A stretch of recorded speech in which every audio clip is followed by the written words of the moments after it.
Well, good afternoon. Let me just start by saying, Sam, your yard looks pretty good. And we appreciate that. And we're looking forward to seeing people on it.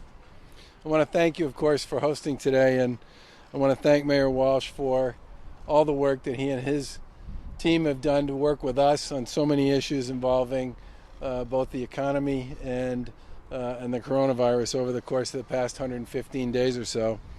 And I want to thank Lieutenant Governor Polito for all the work that she's done with respect to our reopening agenda, which brings us a little bit to why we're here at Fenway. These last few months have obviously brought everybody a lot of uncertainty, confusion, and anxiety. And for a lot of people, that day-to-day, believe it or not, is include watching a lot of baseball games between the Red Sox and the Yankees and the Rays and the Cardinals and a whole bunch of other teams where you knew what was going to happen and who was going to win, which of course takes a big piece of the fun out of the whole experience. But since the pandemic began, the opportunity we've had to watch live sports, to watch a game where we don't know who's going to win in the end, has been one of those things I know so many of us have missed. We have an order now in place which will authorize Phase 3 of our reopening plan to start on Monday, and that order will allow any professional sports team that's adopted COVID-19 health and safety precautions under league rules to hold games without spectators here in Massachusetts. That applies to the Red Sox, the Bruins, the Celtics, and the Patriots. It applies to the Revs too, doesn't it? Yeah, okay. Who wrote this speech? The draconian measures that in many cases we've had to put in place to successfully stop the spread of this disease were some of the hardest decisions we've had to make since we took office. We're glad we could allow for spring training summer camp, and that started just recently, and we're even more glad to be able to resume some regular season games later this month. I don't have to tell anybody here or anyone watching at home just what sports generally and baseball in particular means to the people of this city and this state. The Red Sox have always been part of our community. The sport, the ballpark, the team are part of what makes Boston and Massachusetts special. The Red Sox know better than anybody what it's like to be resilient. And any Red Sox fan knows what it's like to be patient. We've been down for the count in many cases in the past. We've been in series where people didn't think we had a chance to come back. And one way or another, in many cases, the Red Sox found a way, and their fans were still in the stands, the TV was still on at home, waiting and watching and expecting and hoping that they would find a way to get it done, and they did. Like a lot of things that have changed in the wake of COVID-19, this season will obviously look a lot different. But we're thrilled and excited and honored to welcome the Boston Red Sox back to the field. We know, as always, that this team will make the city proud. And we also know that while we won't be here in person, we can all root and cheer with appropriate social distancing and masks if you can't stay 6 feet apart, wherever they might be, watching on TV. And as we get ready to celebrate the 4th of July this weekend, I can't think of a better way to kick that off than by celebrating America's favorite pastime here at Fenway Park. And we look forward to watching opening day later this month, and we're looking forward to a great, short season. With that, I want to turn it over to Mayor Marty Walsh. Thank you very much, Governor and Lieutenant Governor Polito and Sam Kennedy from the Red Sox. It's certainly great to be back here at Fenway Park. We've been looking forward to this day for a long time. Getting to this point that we can bring baseball back safely is a testament to how hard we've worked as a community. It's a testament to our first responders, the essential workers, and everyone who helped us confront this incredible challenge. Over the past several months, I've been seeing, and I know the governor can say the same, and the lieutenant governor, seeing people step up and do so many right things. I see wonderful acts of generosity and kindness throughout the city and the Commonwealth. I've seen people of all ages showing what it means to be Boston strong. Ever since this pandemic has begun, I've been in close contact and talking to Sam Kennedy here from the Red Sox. I want to thank them for their support to our efforts and helping the most vulnerable people. And the city supports them as they plan to get this season underway. and as they work to make sure as they keep their players healthy and safe during that time, and their coaches, the staff, and the entire Boston community. There is no doubt that this will be a historic season. We're certainly not back to normal, but welcoming the Red Sox back to Fenway Park and being able to watch a live sports again is a big win for Boston and for a lot of us. And I know I can't speak for everyone, but I'm pretty, as the governor mentioned, I've watched the 04 series several times, the 07 series several times, 13, and the Bruins and the Celtics and the Patriots, and I love watching those old sports, but it's about time we get back to real sports. I know that playing baseball again is going to mean a lot for longtime fans. It certainly is going to mean a lot for our kids in our neighborhoods, and I want to thank the entire Red Sox organization for giving the people of Boston something to root for. 2020 has tested our city in ways it's never been tested before. It requires all of us to be stronger, more patient, more resilient. Our city has shown its true colors. Quiet streets, canceled events, and an empty ballpark certainly broke many of our hearts. But in Boston, nothing is more important than protecting one another. And nothing, not even a global pandemic, can take away who we are and what we stand for. That's what we mean by when we say Boston Strong. Like Big Papi said in 2013, this is our city. He said it in a more eloquent way. Nothing can keep Boston down for long. When we get through this, and we will, we'll have a new appreciation for all the things that makes this great city on earth, including Fenway Park, something that we will never take for granted. When I look back on 2020, the thing I'll remember the most is how our city came together and worked towards a greater good. I sincerely thank the Red Sox and all the fans and the entire Boston community in Massachusetts for showing us every day what a strong city and what a strong Commonwealth looks like. With that, I'm going to bring Sam Kennedy to the microphone, the president of the Boston Red Sox. Thank you, Mr. Mayor. Great job. Thank you very much, Mr. Mayor. On behalf of all my teammates here at Fenway Park, Governor Baker, Lieutenant Governor Polito, Mayor Walsh, we are all thrilled to welcome you here to Fenway today. It is only because of your leadership throughout the Commonwealth and our city that we are now able to safely open Fenway to our players and our staff for the resumption of training and later this month for the 2020 baseball season. More than entertainment, we hope that our games will provide a small escape at a time when it is most needed.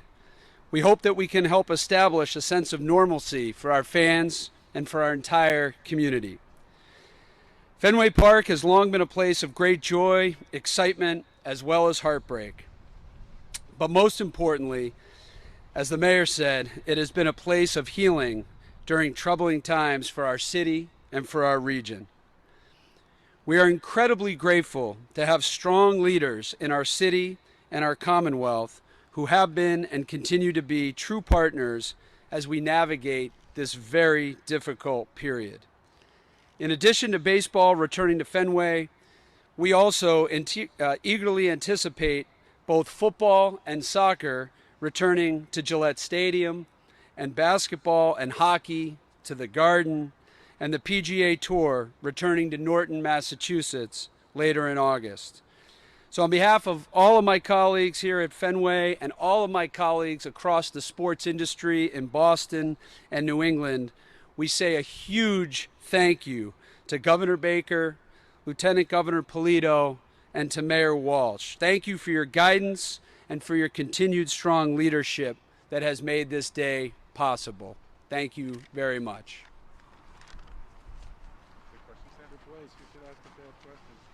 Question Z, is that the next? All right.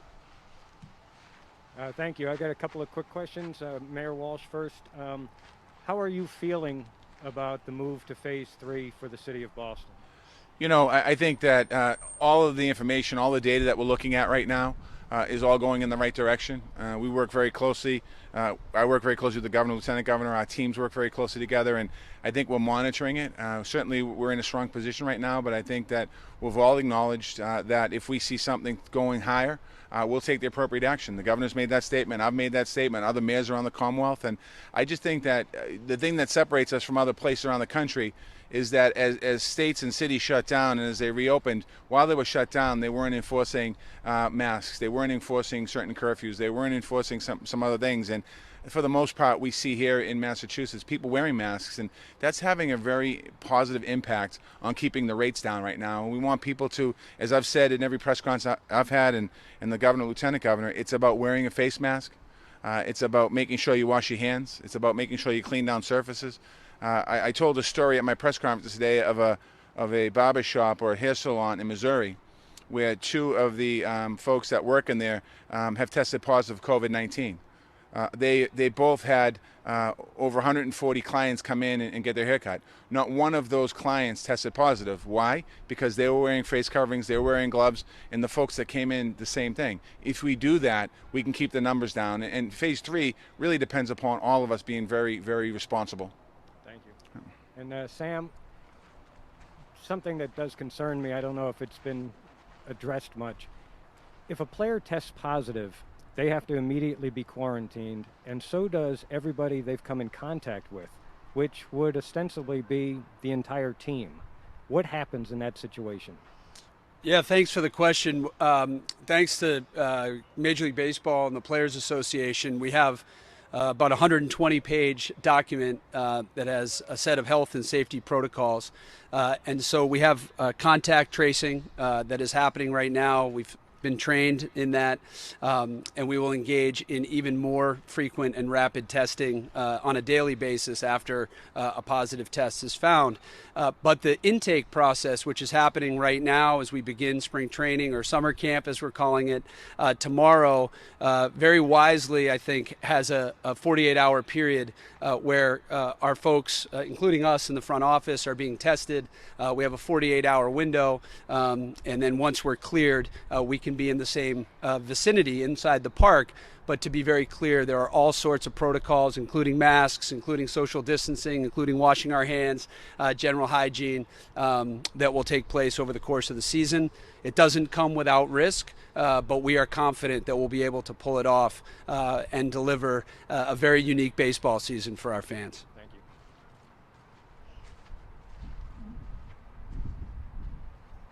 Hi, Governor Baker. I know you didn't make the cut for a Red Sox mask, but maybe next year, next season. Got it. It was just inside. Oh, okay. Do I have it inside out? Oh, jeez. Okay. That's all right. That's all right. Still getting the hang of this. Could you tell us what will it take to bring fans back into the stands? Would that require a vaccine and antibody testing? Well, I hesitate to speculate about stuff that gets too far down the road because in many cases we continue to learn about coronavirus over time. And I've said this before, if you go back to March 10th, that was only 115 days ago.